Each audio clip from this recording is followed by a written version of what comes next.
அண்மை செய்தி.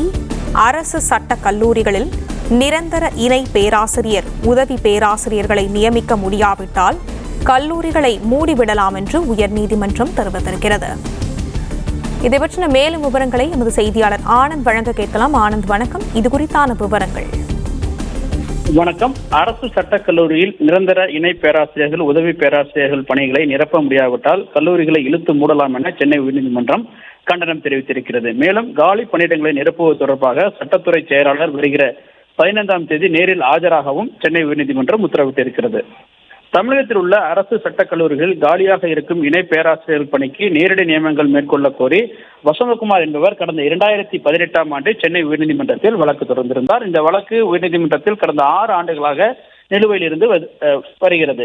இந்த நிலையில் இந்த வழக்கு நீதிபதி பட்டு தேவானந்தா முன்பு விசாரணைக்கு வந்தது. அப்பொழுது சட்டக்கல்லூரி இயக்குநர் சார்பில் தாக்கல் செய்யப்பட்டுள்ள பதில் மனுவில் தமிழகத்தில் உள்ள 15 அரசு சட்டக் கல்லூரிகளில் அனுமதிக்கப்பட்ட 20 இணை பேராசிரியர் பணியிடங்களில் 19 பணியிடங்கள் காலியாக உள்ளதாகவும், மொத்தம் உள்ள 206 உதவி பேராசிரியர் பணிகளில் 70 பணிகள் காலியிடமாக உள்ளதாகவும் தெரிவிக்கப்பட்டிருந்தது. இந்த பதிலை ஆய்வு செய்த நீதிபதி அரசு சட்டக் கல்லூரிகளில் அதிக காலியிடங்கள் இருப்பது துரதிர்ஷ்டவசமானது எனவும் அதிருப்தி தெரிவித்தார். மேலும் காலியாக உள்ள உதவி பேராசிரியர், இணை பேராசிரியர் பணியிடங்களை நிரப்பாமல் மாணவர்களுக்கு முறையாக சட்டக்கல்வி வழங்க முடியாது எனவும் தெரிவித்த நீதிபதி, இது சட்டம் படித்து வழக்கறிஞராக விரும்பும் மாணவர்களின் எதிர்கால தலைமுறையை அழித்துவிடும் எனவும் தெரிவித்தார்.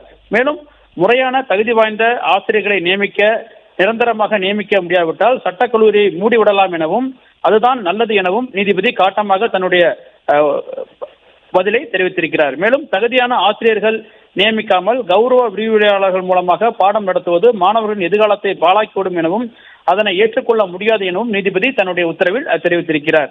எனவே அரசு சட்டக் கல்லூரியில் காலியாக உள்ள உதவி பேராசிரியர்கள், இணை பேராசிரியர்கள் பணியிடங்களை குறிப்பிட்ட கால வரம்புக்குள் நிரப்புவது குறித்த செயல் திட்டங்கள் குறித்து விளக்கம் அளிக்கும் வகையில் தமிழ்நாடு அரசின் சட்டத்துறை செயலாளர் அக்டோபர் 15ஆம் தேதி நேரில் ஆஜராகி விளக்கம் அளிக்க உத்தரவிட்ட நீதிபதி விசாரணையை அக்டோபர் 15ஆம் தேதிக்கு தள்ளி வைத்திருக்கின்றார்.